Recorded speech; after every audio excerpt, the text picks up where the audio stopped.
బ్రహ్మం గారు కాలజ్ఞానం రాసిన గుహ చూపిస్తా అన్నారు కదా, ఇప్పుడు మనం ఆ గుహలోకి వెళ్ళబోతున్నాం. కింద బ్రహ్మం గారు గుహలో కూర్చొని కాలజ్ఞానం రాశారు, వెళ్ళి చూద్దాం పదండి.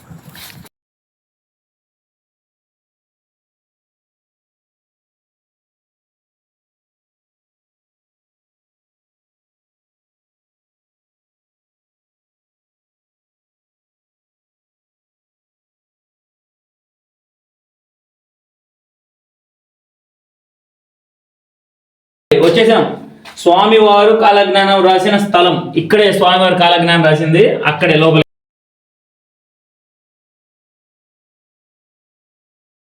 కాలజ్ఞానం రాసిన బ్రహ్మం గారు అక్కడ కూర్చొని కాలజ్ఞానం రాయడం జరిగింది.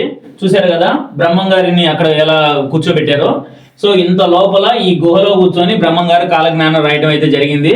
సో కాబట్టి అందరూ చాలా మంది తెలియని వాళ్ళు ఈ కథ గురించి, బ్రహ్మం గారి గురించి చాలా రకాలుగా తప్పుగా అనుకుంటారు. కానీ మీరు ఒకసారి బనాంపల్లో ఉన్నటువంటి రవ్వలకొండ దగ్గరికి గనక వచ్చి చూస్తే గనక నిజంగా అద్భుతమైన మీకు దృశ్యాలు అనేవి ఇక్కడ కనిపిస్తూ ఉంటాయి. సో మన బ్రహ్మం గారు ఇంత గుహలో, ఇంత చీకటి గుహలో, ఇంత చెమట పడుతున్నా సరే మనకి ఇక్కడ రాయటం జరిగింది. సో మరొక అద్భుతమైన టూరిజం ప్లేస్ మన రవ్వలకొండ. చాలా మందికి అసలు కాలజ్ఞానం రాసిన బ్రహ్మం గారి గురించి సరిగ్గా తెలియదు. కానీ మీకు తెలియని విషయం ఏంటంటే ఆంధ్రప్రదేశ్లో బంగానపల్లి అనే ఒక ఊరిలో ఇప్పటికి కూడా కాలజ్ఞానం రాసిన బ్రహ్మం గారి యొక్క మఠం ఉంది. సో ఇక్కడ రవ్వలకొండ పైన ఇదిగోండి నిజంగా బ్రహ్మం గారు అక్కడ కూర్చొని కాలజ్ఞానం రాశారు. అసలు కాలజ్ఞానం అంటే ఏంటి అంటే చాలా మందికి తెలియని విషయం ఏంటంటే మానవతా విలువలు, సమాన హక్కులు, అందరూ ఎలాగా మన యొక్క భవిష్యత్తులో కలియుగంలో ఎలా ఉంటుంది మానవుని యొక్క జీవన ప్రమాణం అని బ్రహ్మం గారు కొన్ని వందల వేల సంవత్సరాల ముందే ఊహించి ఈ యొక్క గుహల్లో కూర్చొని కాలజ్ఞానం రాయడం అనేది జరిగింది.